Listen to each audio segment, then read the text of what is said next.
Mari kita berdoa.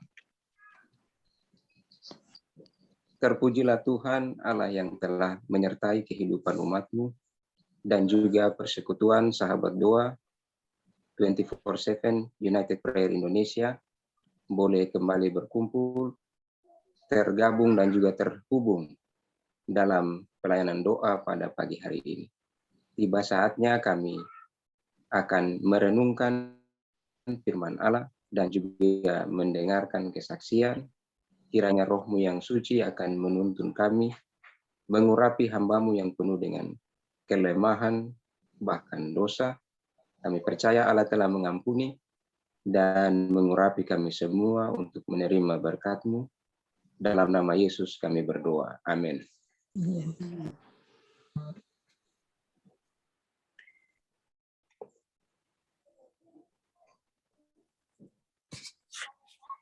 Sekali lagi, saya sampaikan shalom, selamat pagi, dan salam damai sejahtera bagi semua sahabat doa yang Yesus kasihi. Kita bersyukur karena dapat bergabung kembali dalam ministry doa pada pagi hari ini dengan penuh sukacita. Dalam lanjutan sesi perenungan kita pada pagi ini, Yesus tokoh dan teladan doa kita, saya akan berbagi satu ayat firman Tuhan, kemudian ada beberapa kutipan pena inspirasi hamba Allah, tulisan Roh Nubuat dari Isis White dalam buku Kebahagiaan Sejati, yang kiranya menjadi perenungan juga kekuatan bagi kita semua pada pagi hari ini.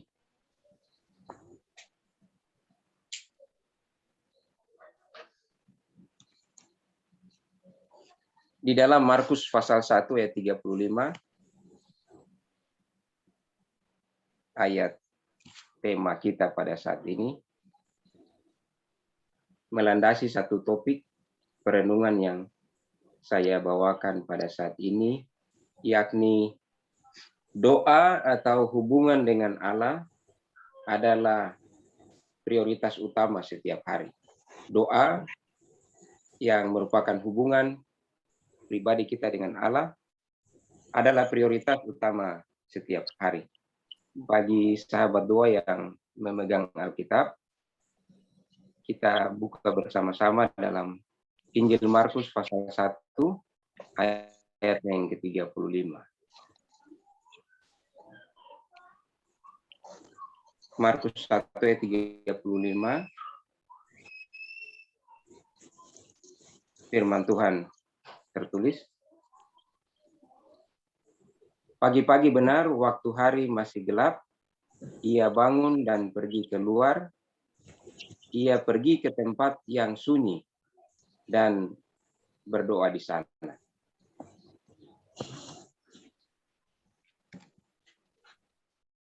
Kalau kita baca secara keseluruhan pasal ini, Markus pasal 1, menceritakan bagaimana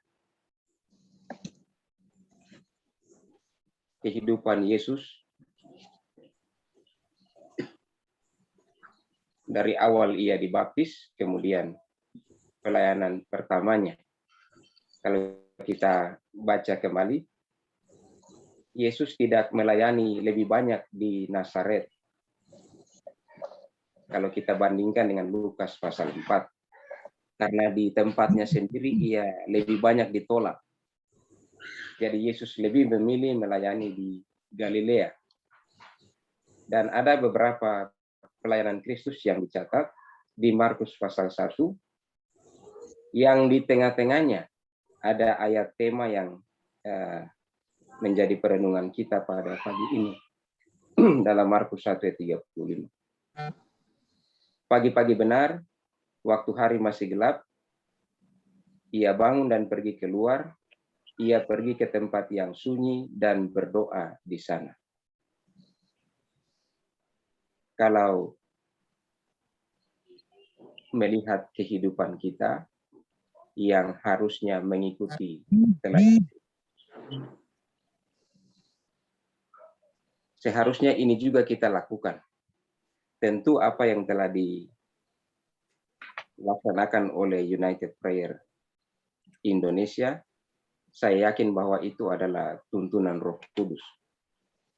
Sehingga menjadikan doa sebagai prioritas utama setiap hari.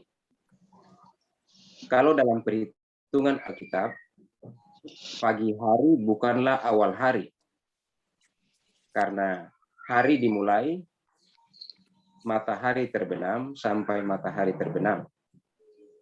Tetapi hari atau siang yang dimaksudkan di sini adalah waktu di mana manusia melakukan aktivitas. Sehingga pagi menjadi awal dari segala aktivitas kita. Ada beberapa pelayanan yang tercatat di Markus 1.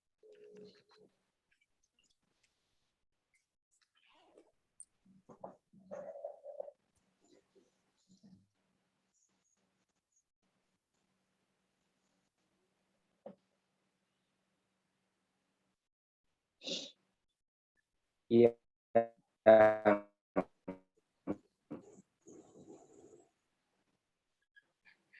menceritakan bahwa Yesus mengapa Yesus menganggap penting memprioritaskan doa di pagi-pagi benar, waktu hari masih gelap. Di awal sebelum dia melayani, apalagi berhadap-hadapan dengan kuasa kegelapan, berhadap-hadapan dengan kuasa iblis. Di mana saja Injil diberitakan, di sana akan mendapatkan pertentangan yang besar dari setan. Itu sebabnya Kristus menjadikan doa sebagai prioritas utama. Pada waktu kita mendengar kata prioritas atau yang terutama, tentu kita berpikir ada banyak hal dalam kehidupan yang penting. Tetapi pasti kita akan memprioritaskan salah satu atau sesuatu dari yang lainnya. Contoh di dalam Alkitab ketika menggunakan kata utama atau yang terutama. Selalu itu menunjukkan yang terbaik dan Allah lah yang berhak mendapatkannya. Contoh di dalam Amsal pasal 3 ayat 9. Muliakanlah Tuhan dengan hartamu dan dengan hasil pertama dari segala penghasilan. Contoh ketika Yakub di akhir hidupnya hendak memberkati anak-anaknya, dia katakan bahwa Ruben anaknya yang sulung, yang pertama, dialah permulaan kegagahan. Contoh lain ketika Tuhan mengeluarkan umatnya, orang Israel dari Mesir, Tuhan katakan semua anak sulung, semua anak pertama, yang pertama keluar dari kandungan, apakah manusia atau hewan, adalah milik Allah. Dikuduskan untuk Allah. Diasingkan untuk Allah. Dalam kutipan Steps to Christ atau kebahagiaan sejati halaman 70, dituliskan seperti ini. Asingkanlah dirimu kepada Tuhan di pagi hari. Buatlah ini menjadi pekerjaanmu yang pertama. Biarlah doamu berbunyi, ambillah aku ya Tuhan menjadi milikmu sepenuhnya.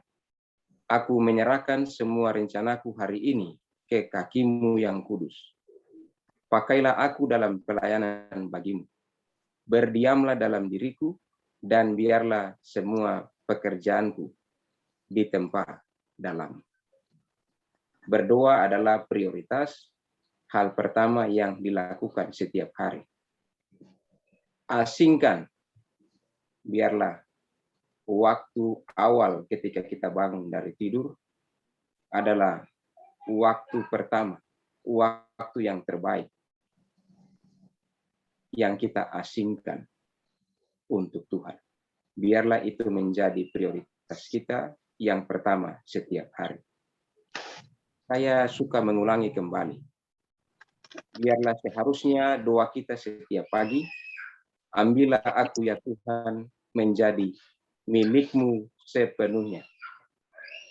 Seringkali kita serahkan hidup pada Tuhan, tapi tidak sepenuh hati. Seringkali kita mengakui Allah sebagai penuntun hidup kita, tetapi kadang kita masih mengintervensinya, mengatur hidup kita menurut cara-cara dan rancangan kita. Padahal Allah menghendaki kita menyerahkan bukan separuh rencana, tapi semua rencana kita hari ini. Kalau hari ini kita hendak ke kantor, hendak ke kampus, hendak ke pasar, hendak ke tempat usaha kita, mari kita bawa seluruh rencana kita seperti sebuah daftar di hadapan Tuhan. Dan biarkanlah Tuhan yang menentukan mana yang akan dilaksanakan, mana yang tidak sesuai dengan rencananya. Biarlah juga hari ini Tuhan menggunakan kita untuk pelayanan bagi Tuhan. Mari setiap pagi kita doakan kata-kata kita, supaya sepanjang hari ini kata-kata kita jadi berkat untuk orang lain dan tidak menjadi kutuk, tidak membawa kepahitan dalam diri orang lain, tetapi biarlah kata-kata kita menjadi sukacita. Mari terus berdoa agar Allah berdiam dalam diri kita, dan biarlah semua pekerjaan kita sesuai dengan rencananya. Dalam slide yang berikut, dalam buku Kebahagiaan Sejati, babnya yang ke-11, paragraf ke-4, Yesus sendiri ketika dia berada di antara manusia, sering berdoa. Juru selamat kita menyamakan dirinya dengan keperluan dan kelemahan kita. Dengan demikian, dia menjadi seorang pemohon, mencari kekuatan dari Bapaknya, supaya dia dapat muncul dengan kekuatan menghadapi tugas dan pencobaan. Jadi, di sini kita bisa melihat siapa sebenarnya kita dan dalam posisi apa. Kita hanyalah seorang pemohon yang telah dicontohkan oleh Kristus. Saat ada kuasa pada kita, kita hanya memohonnya pada Allah untuk menolong kita, menguatkan kita menghadapi tugas sehari-hari. Dialah teladan kita dalam segala sesuatu. Dialah seorang saudara dalam segala kelemahan kita. Sudah terkena coba di dalam segala perkara sama seperti kita. Ibrani 4 ayat 15. Tetapi sebagai yang tidak berdosa, sifatnya mual terhadap kejahatan. Tidak ada pencobaan yang tidak pernah dialami oleh Kristus. Dalam kutipan tadi, sudah terkena coba di dalam segala perkara. Apapun yang kita alami, Yesus sudah mengalaminya. Dan dialah yang menang dan tidak berdosa dalam setiap pencobaan. Berarti kita pun dapat memperoleh kekuatan dan kuasa yang sama di dalam segala perkara yang kita alami. Kita dapat menang, tidak berdosa sebagaimana Kristus adanya. Dia menahan pergumulan-pergumulan dan siksaan jiwa dalam satu dunia yang penuh dosa. Sebab di dalam keadaan manusia, maka doa merupakan keperluan yang penting. Di sini kita mendapati satu gambaran mengapa Yesus berdoa. Karena dia pun dalam keadaan manusia. Keadaan manusia tak sanggup menahan pergumulan dengan kekuatannya sendiri. Itu hanya dapat diperoleh melalui doa yang tetap kepada Allah. Dia memperoleh penghiburan dan kegembiraan dalam perhubungan dengan Bapaknya. Dan jika juru selamat manusia, anak Allah, merasakan perlunya doa itu, betapa lagi orang yang lemah, fana dan berdosa amat memerlukan doa yang tekun dan tetap. Saya ingat ini saya sudah sampaikan pada hari kemarin atau hari pertama. Di slide selanjutnya, Kebahagiaan Sejati bab 11 paragraf 6.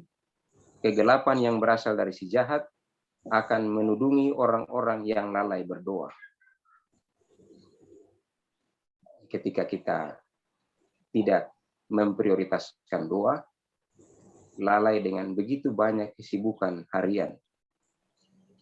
Dalam kutipan ini katakan, hidup kita akan ditudungi kegelapan. Bisik-bisik penggodaan musuh itu akan membujuk mereka atau membujuk kita untuk berbuat dosa.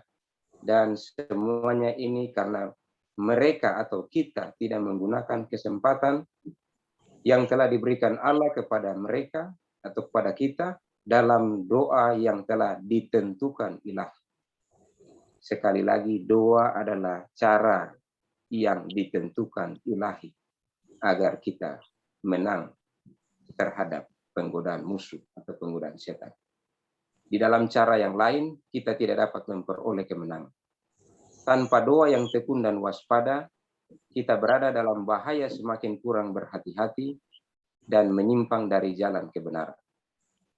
Setan selalu berusaha terus-menerus menghalang-halangi jalan menuju takhta kemurahan itu, supaya kita tidak dapat dengan permohonan yang sungguh-sungguh dan iman memperoleh anugerah dan kuasa melawan pencobaan. Saudara dan saya akan menghadapi tantangan dengan keadaan. Mungkin saja karena kelelahan, mungkin saja ketika kita bangun, pikiran kita sudah ditumpuki dengan begitu banyak kesibukan, tanggung jawab yang harus kita selesaikan. Kadang-kadang itu dipakai setan untuk menghalang-halangi jalan yang harusnya kita buka kepada Allah melalui doa. Kadang-kadang kesibukan itu merupakan gunung yang menghalangi jalan menuju kepada takhta kemurahan. Dalam nasihat kutipan ini, apapun keadaan yang kita hadapi, biarlah jalan kepada takhta kemurahan itu selalu terbuka. Allah tidak pernah menutupnya, tetapi sering kita yang menutupnya sendiri dengan pilihan kita. Dalam slide berikutnya, kebahagiaan sejati bab 11 paragraf 17. Berdoalah di dalam kamarmu, demikian pula ketika engkau berangkat menuju pekerjaanmu sehari-hari, biarlah hatimu diangkat kepada Allah. Dalam kebahagiaan sejati bab yang sama paragraf 19, mengapa penting kita mengangkat hati kepada Allah? Meskipun ada suasana kotor dan korup di sekeliling kita, kita tidak usah menafaskan suasana udara buruk semacam itu. Melainkan kita boleh hidup dalam suasana udara surga yang bersih. Allah mengajarkan kita memprioritaskan doa, karena dengan demikian hati kita diangkat kepadanya, pikiran kita akan terlindung dari suasana kotor dan korup yang mengelilingi, yang ada di dunia ini.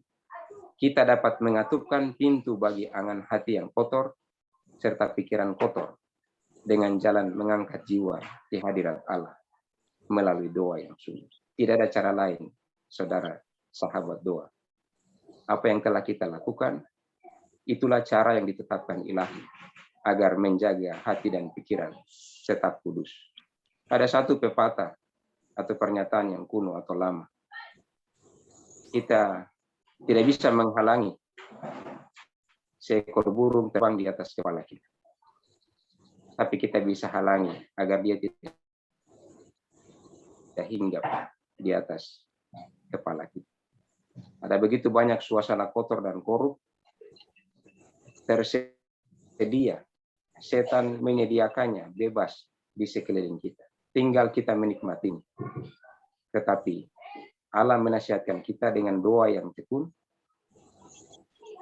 jiwa kita diangkat jauh dari rendahnya suasana kotor dan korup dunia ini, tinggi ke atas suasana surga yang suci dan kudus. Slide yang terakhir. Menjadikan doa sebagai prioritas utama setiap hari adalah mengandalkan Tuhan sebagai yang pertama, terutama dan terbaik dalam hidup kita. Sebagaimana tulisan Yeremia, dalam Yeremia 17 ayat 8 dan 9, diberkatilah orang yang mengandalkan Tuhan, yang menaruh harapannya pada Tuhan. Ia akan seperti pohon yang ditanam di tepi air, yang merambatkan akar-akarnya ke tepi batang air, dan yang tidak mengalami datangnya panas terik, yang daunnya tetap hijau, yang tidak khawatir dalam tahun kering, dan yang tidak berhenti menghasilkan buah. Itulah jadinya kehidupan orang-orang yang mengandalkan Tuhan. Itulah jadinya orang yang memprioritaskan hubungan dengan Allah melalui doa, menjadikannya sebagai yang terbaik, terutama dan pertama dalam mengawali hari-hari kehidupan. Kesaksian singkat yang saya bawakan menutup atau mengakhiri renungan. Ada satu pengalaman yang saya alami ketika kami di dalam jemaat dipercayakan Tuhan melaksanakan sebuah kegiatan kebaktian kebangunan rohani. Pada waktu itu saya dipercayakan sebagai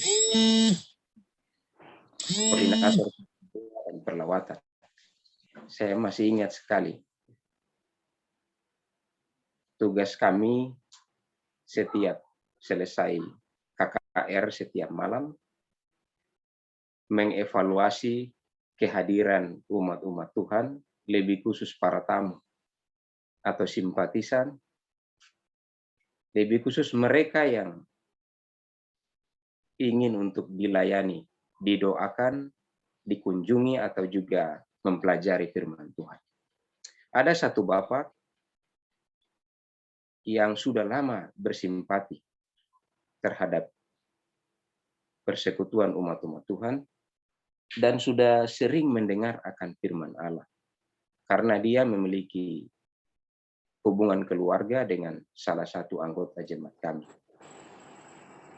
Di waktu KKR ini dilaksanakan, kami teringat untuk membagikan undangan, dan puji Tuhan, Bapak ini mengambil keputusan untuk hadir dari malam ke malam mengikuti pekabaran firman Tuhan. Pada waktu itu pelayanan penyampaian firman Tuhan dipercayakan, jemaat mempercayakan kepada hamba Tuhan, salah satu pimpinan kami di kantor daerah misi. Kemudian hamba Tuhan yang melayani berbicara ini mengajak saya dengan salah satu anggota panitia kami untuk setiap pagi kami harus bertemu, berdoa, dan mengunjungi Bapak yang saya saksikan pada pagi. Jadi satu pagi ketika kami selesai berdoa dan memutuskan untuk mengunjungi Bapak ini,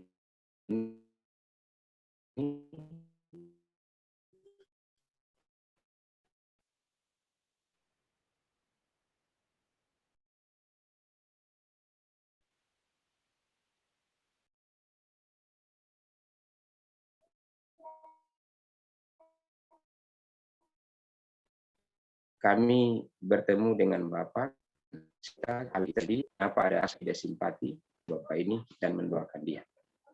Kami sangat menghargai sifat, minta maaf, kami sangat menghargai sikap yang ditunjukkan.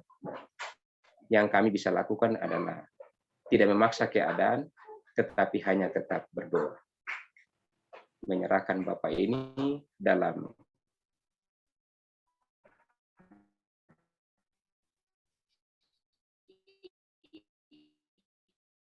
kerinduannya untuk terus mendengarkan Tuhan. Dan ini Tuhan, pada malam itu kami lihat dia tidak hadir. Kami hanya terus berdoa. Kami percaya Bapak itu rindu akan mendengarkan firman Tuhan. Bapak itu juga pasti rindu untuk mengambil keputusan. Tapi mungkin ada hal-hal di dalam hubungan keluarga yang mungkin membuat dia mengalami masalah. ketika hari Sabat siang, sebelum baptisan dilakukan, diadakanlah pengumuman dan juga pemeriksaan calon baptisan. Ketika pendeta selesai mengadakan pemeriksaan, puji Tuhan, Roh Kudus menggerakkan agar dibuat sekali lagi panggilan kepada umat-umat Tuhan, tamu ataupun simpatisan yang hadir pada ibadah Sabat hari itu sebelum baptisan dilaksanakan. Puji Tuhan, tanpa kami pikirkan, Bapak ini mengambil keputusan untuk maju ke depan, bergabung dengan saudara-saudara yang sudah mengambil keputusan sejak malam Sabat untuk menerima Yesus sebagai Tuhan dan Juru Selamat pribadi. Ada sukacita yang besar di dalam segala ketidakberdayaan kami, karena memang kita hanyalah pemohon, sebagaimana Yesus selalu memohon kepada Bapaknya. Demikian pula kita dalam pekerjaan Tuhan. Tidak ada kuasa pada kita, kita hanyalah alat yang mengerjakan pekerjaannya. Ketika kita berdoa meminta kuasa, maka Tuhan akan bekerja. Semakin banyak kita berdoa, semakin besar kita memberikan kesempatan bagi Tuhan untuk bekerja dengan kuasa-Nya. Semakin sedikit kita berdoa, semakin sedikit kita memberi ruang bagi Allah untuk menyatakan kuasa. Biarlah kesaksian singkat ini menolong kita semua untuk terus dan tekun berdoa. Karena itulah cara yang ditetapkan Allah untuk menolong kita setia dalam kebenaran, bahkan juga setia dalam pelayanan pekerjaan, agar banyak jiwa dapat diselamatkan. Kiranya Tuhan memberkati. Amin. Kak Happy minta tolong sekaligus doa tutup. Mari kita berdoa. Terpujilah Tuhan, Allah yang telah mengajarkan kami berdoa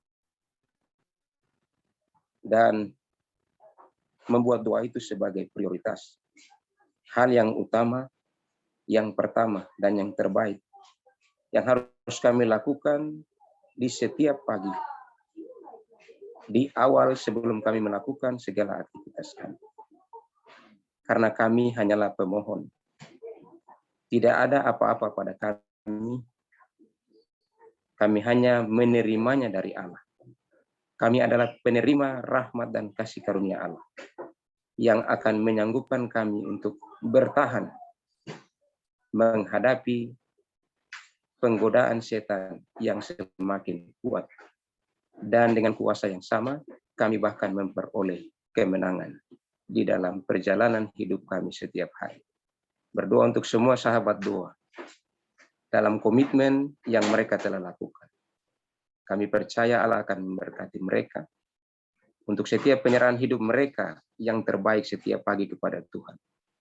Allah akan kembalikan kuasa berlipat ganda untuk menolong kehidupan mereka tetap setia sampai hari Maranatha. Inilah doa dan harapan kami, mengampuni dosa kami. Dalam nama Yesus kami berdoa. Amin.